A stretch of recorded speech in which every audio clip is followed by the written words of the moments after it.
news, did you share that frustration? What would you have told the league? Honestly, I didn't even know I was being suspended until 10 minutes before it was put on social media. We still have yet to hear anything from Kathy.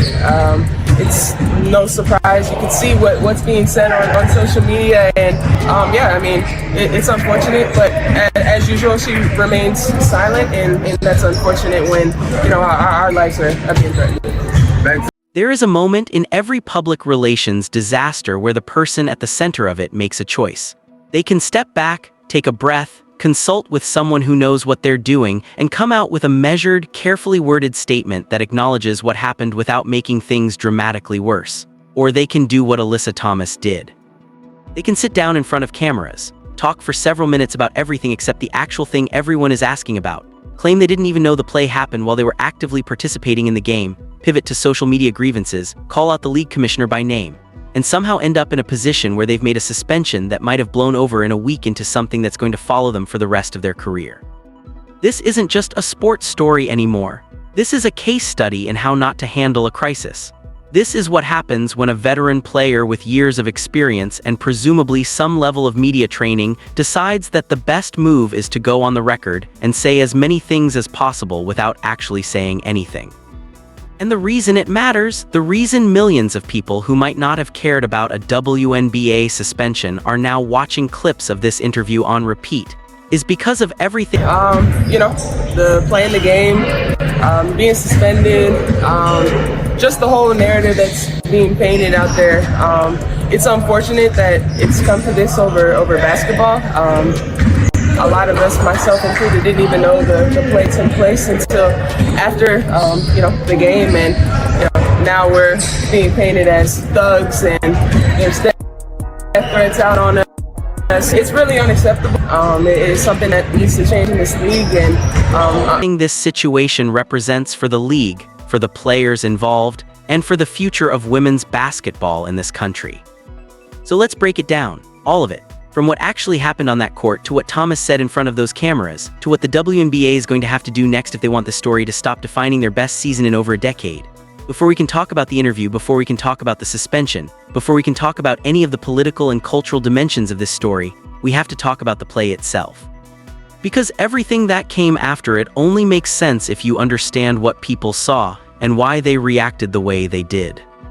Caitlin Clark is on the court. This is playoff basketball. The intensity is high, the stakes are real, and nobody on either team is out there to take it easy. That's understood. That's the context. Playoff basketball has always been more physical than the regular season. Defenders play harder, contact is more frequent, and the officials generally allow a wider range of physicality because the moment demands it. All of that is normal. All of that is expected. But what Alyssa Thomas did wasn't a hard screen. Kind of looking back on the court with where you were before everything that happened, I feel like you're taking the same amount of shots from the mid-range that you did last season, which was some of the most you did in your career. What's your relationship with the touch there? How are you seeing that open up more opportunities for you to score at Impact? yeah, I got to continue to be more aggressive. I think a lot of people give me that shot each and every game. I just have to be willing to take it more, which, like you said, in the last 2 games I have. So just continue to be confident in my ability in that shot. I mean, I practice it each and every day. And Green. It wasn't an aggressive box out. It wasn't even a particularly fierce defensive play. What it looked like to millions of people watching, and what it looked like on every single replay that's been dissected frame by frame across every platform you can think of, was a deliberate decision to make contact with Clark in a way that had nothing to do with basketball and everything to do with sending a message. The kind of contact that in any other professional setting, in any other context outside of a sporting event, would result in immediate and severe consequences.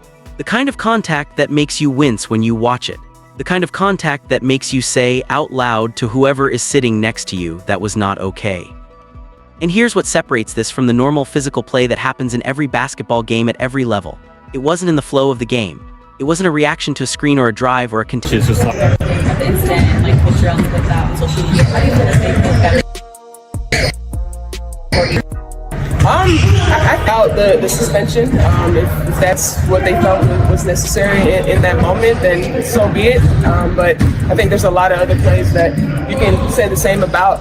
I think the biggest thing is it's just about our safety. We're so concerned about the safety on the court, but you know, time and time again, we're having people threatening our lives, leaking addresses out there, you know, putting crazy pictures that had no tested shot. It was deliberate, calculated, and executed in a way that suggested the person doing it knew exactly what they were doing and didn't particularly care about the consequences. That's the read millions of people came away with. That's the read that's driving the conversation. And that's the read that no amount of press conferences or YouTube interviews is going to change, because the clip is everywhere and it doesn't leave much room for interpretation. Now Alyssa Thomas says she didn't even know the play happened. We'll get to that, because that claim deserves its own section, its own level of scrutiny, and its own moment of complete disbelief. Let's walk through what actually happened in that press conference, because if you watched it without paying close attention, you might have missed how carefully constructed the whole thing was and how spectacularly it failed anyway. Thomas comes in and the first thing she talks about is how she didn't even know she was being suspended until 10 minutes before the announcement went public. Think about that for a second. The league made a decision to suspend one of its veteran seriously up here talking about pictures. And last time I checked, now I'm not saying nobody didn't leak their address. I ain't seen their address got leaked. I gotta keep it all the way real with you guys. But you getting mad over AI pictures, bro? You're a professional athlete. This come with signing up to be pretty much someone that's considered a public figure. People put a honey bun on my face last year. You ain't see me get mad and say people putting pictures of me on the internet. Players during the playoffs and didn't give her adequate notice. That's actually a legitimate grievance, and if that's where the story had stayed, if that's what the interview had been about, this might have been a sympathetic moment. A player blindsided by league administration left to find out about her own suspension through social media. That's a real thing that happened and it's worth addressing. But Thomas didn't stay there. She couldn't stay there, because the minute she starts talking about the suspension, she has to talk about why she was suspended. And that's the trap. Every road in this conversation leads back to the play. Every pivot, every redirect, every attempt to make this about something else eventually circles back to what happened on that court and why the league felt it warranted immediate disciplinary action. So she pivots to Kathy Engelbert, the commissioner. We still have yet to hear anything from Kathy. As usual, she remains silent. That's not a small statement. That's a player publicly calling out the head of her league by name during a playoff run, essentially accusing the administration of abandoning her in a moment of public crisis. And maybe she's not wrong. Maybe the league's silence in moments like this is a real problem. Maybe the WNBA. Also, at some point, the league put a stand on it. They came out with no hate speech, but I mean, what is that going to do? At some point, time and time again, players are going through this, and the league remains silent. So I'm sick and tired of it, and it's time for them to step up and have our backs in these instances. How do you think it affects your ability to play going forward? It doesn't. It doesn't at all. At the end of the day, it's basketball. NBA's leadership has consistently failed to protect its players when the internet turns on them. Those are legitimate criticisms that deserve real discussion. But again, the reason the commissioner isn't rushing to stand next to Alyssa Thomas right now isn't because she doesn't care about player safety. It's because the league watched the tape. They saw the play. They issued the suspension. Standing next to Thomas in that moment and saying we support our player would directly contradict the disciplinary action they just took. You can't suspend someone and then act like they did nothing wrong. The silence from the commissioner's office isn't abandonment. It's the league trying to avoid making an impossible situation even more complicated. Then comes the part about not knowing the play happened. This is where the interview loses the audience completely and never gets them back. She says, and I want to make sure we're being accurate here, that she didn't even know the play took place until after the game, that no one in the stands or on her bench knew it happened, and that this whole situation is blowing up over basketball, over a moment that nobody even registered at the time. Even though that play happened, if you watch the clip back, no one in the stands, their bench knew that it happened. But again, that doesn't change anything of how we play basketball. Basketball is a contact sport. Listen, with Noemi, it feels like y'all have like a synergy with two-player actions. I don't think there's a better person to talk about playmaking than with you. But with her, what are you seeing from her in terms of like the touch and the reads that she's making that's kind of giving y'all another playmaker to add to the ball movement that y'all like? Yeah, I think she's just getting more and more comfortable with playing at this level. I think she surprises us sometimes with what she's able to do. Her ability to read the game, make plays, shot making. To be as young as she is, I mean, there's so much room for her to grow, and she's just been a great addition to. Set aside for a moment the millions of people who watched it happen in real time and definitely registered it. Set aside the replays. Set aside the fans in the arena. Set aside Clark's own reaction, just focus on the claim itself. Alyssa Thomas is saying that she made contact with another player, contact severe enough to warrant a suspension from a league that generally errs on the side of letting physical play go in the playoffs, and she has absolutely no memory of it. She was there. She was an active participant in that game. She was presumably watching what she was doing with her own hands and her own body, and she wants us to believe that this particular moment just didn't register. That's not a defense, that's an admission of something potentially worse. Because if a professional athlete is making contact at that level without being aware of it, what does that say about their general self-awareness on the court? What does it say about the other plays they're making that nobody happened to catch on camera? If the argument is that she's so locked into the game that she can physically impact another player without even realizing it, that's not exculpatory. That's alarming. And then Of what she's done so far. Thanks, Stacey. Thanks, Alyssa. Thank you. You all are kind of turning the corner, not just in results, but just the way you all are playing. What have you seen that's been working lately? Yeah, I mean, we had a new team, a lot of people that haven't been in the W before, and everyone's just gaining experience, getting more confident, comfortable, and we're really just starting to play the basketball we want to play. Hey, what's the last week been like for you? I'm crazy. The playing the game, being suspended. She doesn't apologize. Not once, not in any framing. Not a "I'm sorry if anyone was hurt," or "That's not the kind of player I want to be," or even a careful lawyer approved "I regret that this happened." Nothing. 7 minutes of talking, of pivoting and redirecting and discussing social media threats and AI pictures in the league's silence, and not a single moment where she turns to the camera and says the words that might have actually helped her. Because an apology, even a strategic one, would have given the story somewhere to go. It would have given the media a different headline. It would have given the WNBA something to work with. Instead, she gave everyone nothing except more questions and a very strong impression that she doesn't think she did anything wrong. If you want to understand why this suspension is such a significant moment for the WNBA, you have to understand the Kennedy Carter situation. Because the league set a precedent and now they have to live with it. Carter's incident was genuinely bad. In the heat of a playoff moment with emotions running high and was to say nothing at all. I'm here to tell you Alyssa Thomas did not take the smart route today. She instantly went to social media, spoke with reporters, and pretty much said that she's getting death threats. They're being labeled as thugs. This whole situation has got blown out of proportion. They pretty much saying I did not mean to do that to Caitlin. Whatever the case may be, what I can tell you definitively, this Alyssa Thomas situation might have ruined her. in the game on the line, Carter made contact that crossed a line. It was flagrant. It was the kind of thing that gets flagged immediately, that referees don't let go, and that the league felt warranted serious disciplinary action. Carter paid a steep price. Her suspension essentially cost her significant time, impacted her standing in the league, and became a defining moment in her public narrative that she had to spend considerable effort recovering from. Now look at what Thomas did. Look at the tape. Look at the context, the setting, the nature of the contact, and the apparent intent behind it. And then look at the suspension she received. One game in a playoff series where the next game is days away, and the impact of missing a single contest, while real, is not remotely comparable to what Carter went through. If the league gives Thomas less than Carter got for something that looked at least as bad and arguably worse, they are making a statement.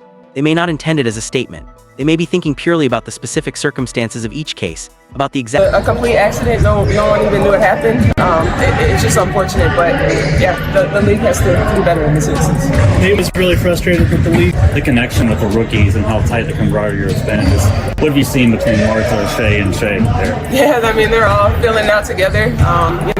This season has been a whirlwind, a lot of new faces, but it's fun when you have rookies to go through a process like this together. And like I said, they're super close. We call them the Three Stooges. I don't know if they know that, but yeah. The exact nature of the fouls and the rule book definitions, and the legal standards for what constitutes a suspendable offense.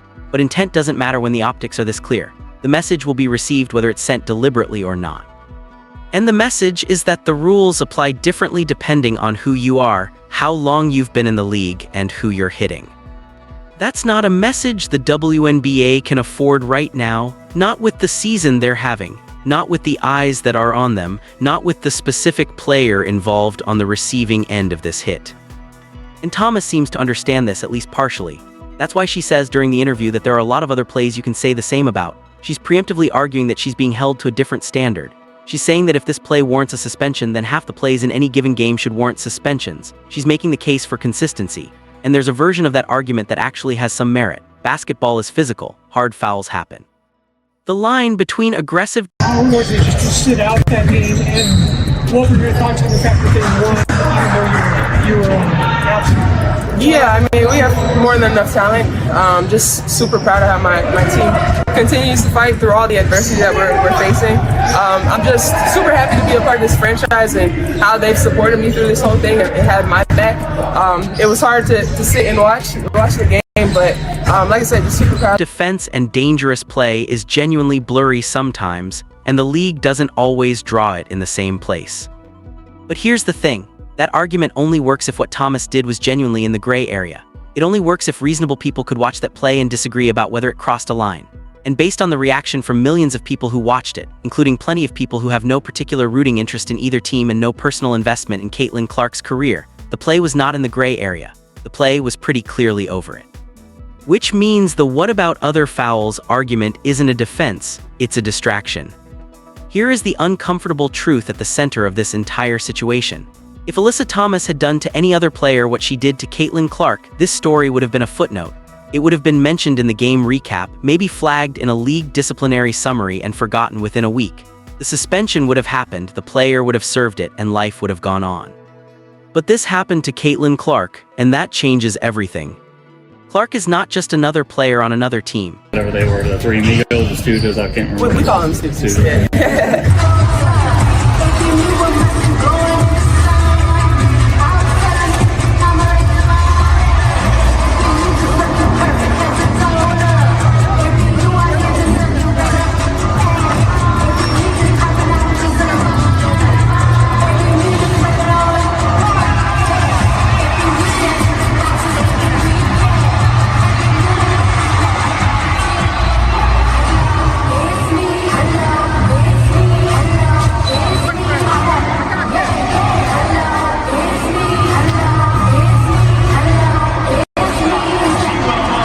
She is, by any measurable standard, the most important thing to happen to the WNBA's visibility in over a decade, maybe ever. The numbers are not ambiguous. Ratings are up dramatically in games she's involved in. Attendance figures at arenas across the league have shifted in ways that correlate directly with her presence in the sport. Merchandise sales, social media engagement, television deals, sponsorship interest, all of it has moved in ways that can be traced back to the moment Clark entered the professional game. She is, in the most literal business sense, the reason a lot of people who had never watched a WNBA game are now watching WNBA games. That creates a complicated dynamic for the league, for veterans, and for players who were building careers and developing fan bases long before Clark arrived. There is genuine tension there. There are legitimate feelings of frustration and displacement that come with watching a rookie, however talented, immediately become the face of a league that older players helped build through years of lower-paid, lower-visibility labor. Those feelings are real and they deserve acknowledgement. But those feelings, however legitimate, do not justify what happened on that court.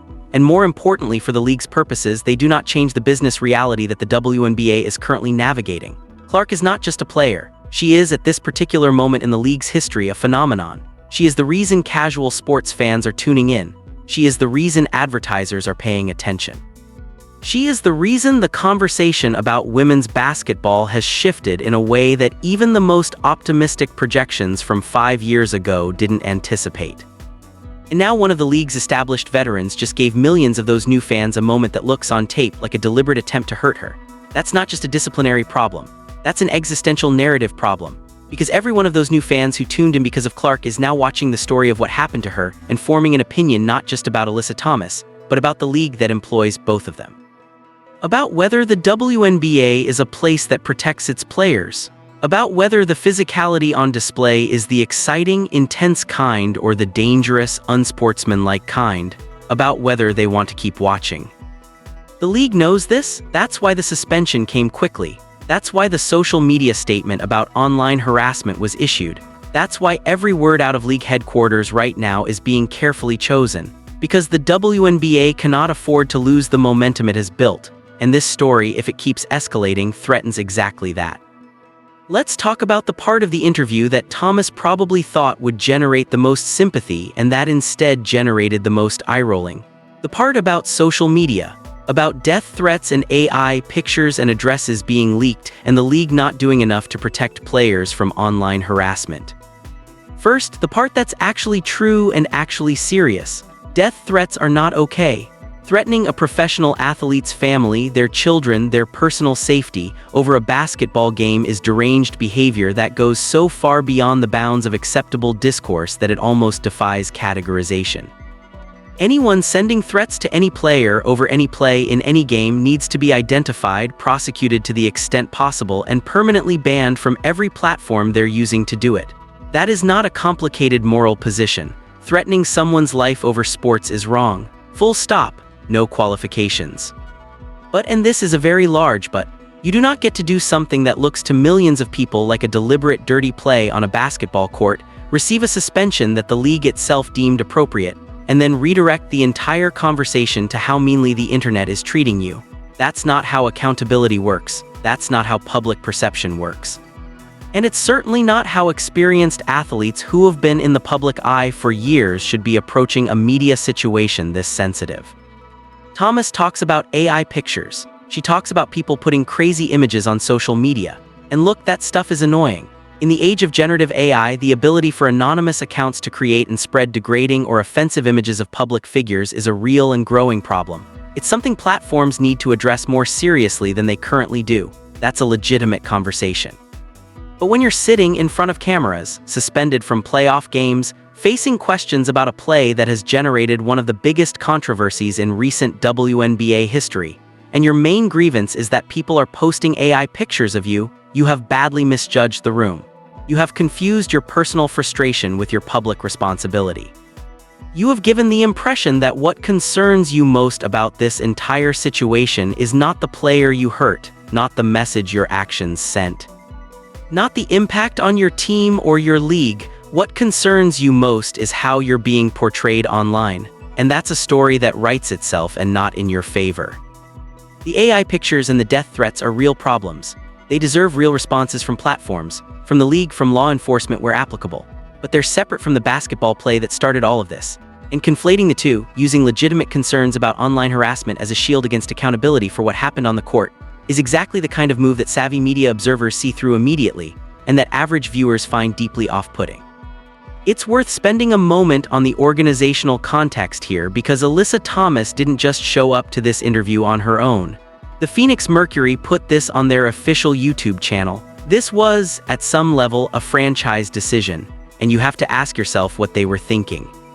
The most charitable interpretation is that they believed getting Thomas in front of cameras quickly was better than silence, that letting the story develop without her voice in it would allow the narrative to calcify into something even more damaging, that giving her a platform to speak would humanize her, complicate the story, and provide at least some counterweight to the clips and hot takes that were dominating social media. The less charitable interpretation is that nobody in the Mercury organization thought carefully enough about what Thomas was actually going to say, and they put the interview out there without considering that a player who says she didn't know the play happened is not actually helping her case. She's making it worse. Because here's what a good press conference looks like in a situation like this. It's short, it's specific, it acknowledges what happened without being overly detailed. It expresses anything that sounds like genuine remorse or at least awareness that the situation is serious. It says nothing that can be directly contradicted by video evidence. And then it ends, 10 minutes maximum, and you're done. What Thomas gave was the opposite of that. It was long. It was diffuse. It covered multiple topics in ways that created new questions instead of answering existing ones. It included the claim that she had no knowledge of a play that millions of people watched her participate in. And it ended with her talking about her teammates and rookies in a way that felt like a desperate attempt to end on a positive note when there were no positive notes available. The Mercury may have thought they were doing damage control. What they actually did was create more damage to control. There's a moment in the interview where Thomas mentions that a couple of years ago when they played Indiana in the playoffs, the same thing happened. She says this almost casually, as if it's just context, as if mentioning that she's been in this situation before somehow helps her case. It doesn't. What it does is establish a pattern. What it does is tell anyone paying close attention that this isn't an isolated incident, an anomaly, a one-time breakdown in the heat of a particularly intense moment. This is how Alyssa Thomas plays. This is something that has happened before and that, by her own admission, the league and the internet and the general public have responded to negatively before.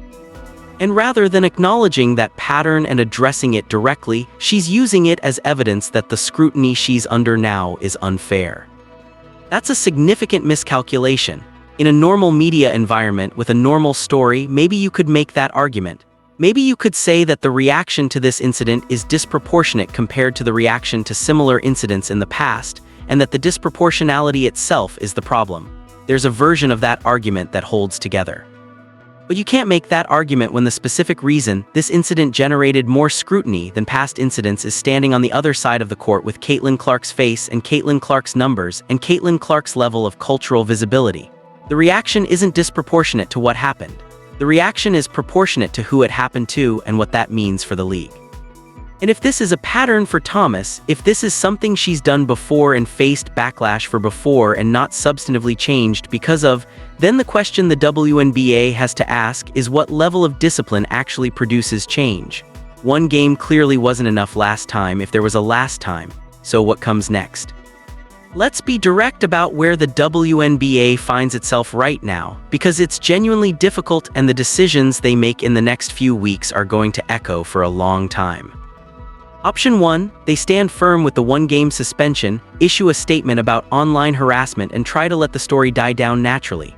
This is the path of least resistance. It requires the least action and the least public explanation.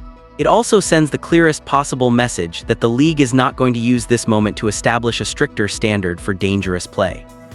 And given the comparison to the Kennedy Carter situation, it's going to look like the rules are applied inconsistently based on factors that have nothing to do with the actual play on the court. Option 2, they come back with additional discipline. They review the tape again, consult with appropriate parties, and determine that the original suspension was insufficient given the severity of what happened. This is harder. It's going to generate pushback from Thomas, from the Mercury, from players who see it as the league caving to public pressure rather than making principled disciplinary decisions. But it also sends a message that the league takes dangerous play seriously, that the initial response was just the first step and not the final word, and that protecting all players, including the ones currently driving the league's biggest surge in visibility, is a genuine priority. Option 3, they use this moment to establish clearer standards going forward. They don't necessarily change the Thomas suspension retroactively, but they come out with explicit public guidelines about what constitutes a flagrant foul versus a suspendable offense, what the criteria are for determining intent versus accident, and what players can expect in terms of discipline going forward.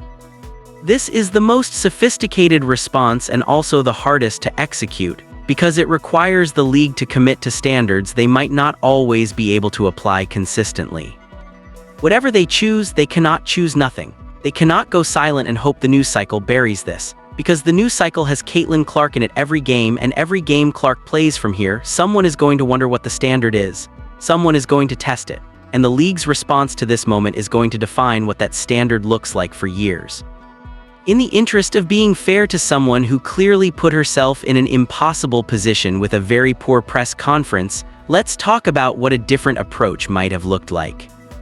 Imagine Thomas comes in and says something like, "What happened in that game was not the kind of player I want to be. I've watched the tape, and I understand why the league made the decision it made and why people reacted the way they did. I'm going to take this time away from the court to think seriously about how I play and what kind of example I want to set. I'm also deeply troubled by the threats being directed at me and my family, and I want to be clear that there's no place for that in any conversation about sports. But I want to focus on what I can control, which is who I am as a player and a person, and I'm committed to showing that through my play going forward." That's approximately 100 words. It would have taken less than a minute to deliver, and it would have changed the entire trajectory of this story. It would have given the media a different headline. It would have given the WNBA something to work with. It would have made Thomas look like someone who understood the gravity of the situation and was taking it seriously. Instead, she gave a 7-minute interview that contained zero accountability, several statements that directly contradict video evidence, and a lengthy detour into AI pictures. The absence of the apology is the most telling thing about the whole press conference. It tells you what Thomas actually believes, which is that she did nothing wrong, that the suspension was unjust, that the reaction has been completely disproportionate, and that she is the primary victim in this situation. That may be genuinely how she feels. She may sincerely believe every word she said in that room, but sincerity doesn't change the optics. And sincerity doesn't change what the tape shows. And sincerity doesn't change the position the league is now in because of what happened on that court. Underneath all the specific details of this incident, underneath the Thomas interview and the suspension and the social media firestorm, there's a question the WNBA has been quietly avoiding for the entire Caitlin Clark era. What is the acceptable level of physicality directed at the league's most visible player? This is uncomfortable to discuss because it sounds like you're arguing for special treatment. It sounds like you're saying Clark should be protected in ways other players aren't, which is both unfair and counterproductive. That's not the argument. The argument is about what kind of basketball the WNBA wants to present to the broad new audience it has attracted. The argument is about whether the physicality that gets directed at Clark specifically, the fouls that don't get called, the contact that goes flagged in other games but gets waved off when she's involved, represents something systematic that the league needs to address, not for Clark's sake specifically. For the sake of establishing clear and consistent rules that apply to every player in every game regardless of who they are or who's hitting them. Because here's what's happening. Every time there's a controversial physical play involving Clark, the conversation becomes about Clark, about her fanbase, about whether she's being protected too much or not enough. And the actual basketball gets lost. The actual question of what is and isn't acceptable on a professional court, applied consistently to every player, gets buried under arguments about celebrity and visibility, and whether the league is catering to a certain audience. The WNBA can get ahead of that conversation by establishing clear, public, consistently applied standards, or they can keep reacting to individual incidents and having the same circular argument every few weeks. One of those options moves the sport forward, the other one keeps it spinning in place. Alyssa Thomas sitting down in front of those cameras was supposed to be the end of something. It was supposed to be the moment where she got her version of the story out, humanized herself, expressed enough of the right sentiments to take some of the heat off, and started the process of moving on. The press conference was supposed to close a chapter. Instead, it opened 3 more. Because now the questions aren't just about what happened on the court. They're about what Thomas actually believes about what she did. They're about whether the Mercury organization made a catastrophic strategic error in letting her speak. They're about whether the league's one-game suspension was adequate given the Kennedy-Carter precedent. They're about whether the WNBA's silence from the commissioner's office represents institutional indifference or careful legal positioning. They're about what happens the next time there's a controversial physical play involving Clark and the time after that, and how the league is going to establish and enforce a consistent standard before this becomes a defining negative narrative about a sport that was finally having its moment. Thomas may not have intended to make things worse. She may have genuinely believed that telling her side of the story would generate sympathy and understanding. She may have thought that talking about death threats and AI pictures and the league's silence would position her as a victim of a disproportionate overreaction rather than as a player trying to avoid accountability. She may have believed all of that sincerely. But belief and outcome are different things, and the outcome of that press conference was a story that got bigger, not smaller, a narrative that got more complicated, not simpler, a set of questions that got harder to answer, not easier. The clip of what happened on that court isn't going away. The suspension happened, the record exists, and every time Alyssa Thomas steps back onto a basketball court from this point forward, people are going to watch her differently. They're going to watch her with the context of what happened and what she said about it and what she didn't say. They're going to watch her with the knowledge that when given the opportunity to acknowledge a moment that millions of people found genuinely troubling, she chose instead to talk about AI pictures and the commissioner's silence. Whether that costs her games or sponsors or her place in the league or just the goodwill that a long career earns you with a fan base remains to be seen. But one thing is already clear. This was not the smart play. And in a sport that's finally getting the attention it deserves, in a league that's finally building the audience it's worked decades for, in a moment where every decision made by every stakeholder is going to shape what women's professional basketball looks like for the next generation of players and fans, not making the smart play has consequences that go far beyond one suspension, one press conference, and one very bad week on social media. The WNBA is at a crossroads, and Alyssa Thomas just made the decision of which direction to go a whole lot more complicated. What happens next is up to the league, but what's already happened, that's already written. And it's not a story anyone involved is going to want to tell for a long time. What do you think the league should do from here? Should Thomas face additional discipline, or is the conversation now about something bigger than one suspension? Drop your thoughts in the comments below, hit the like button if this breakdown gave you something to think about, and subscribe because this story is not finished and we're going to cover every development as it happens.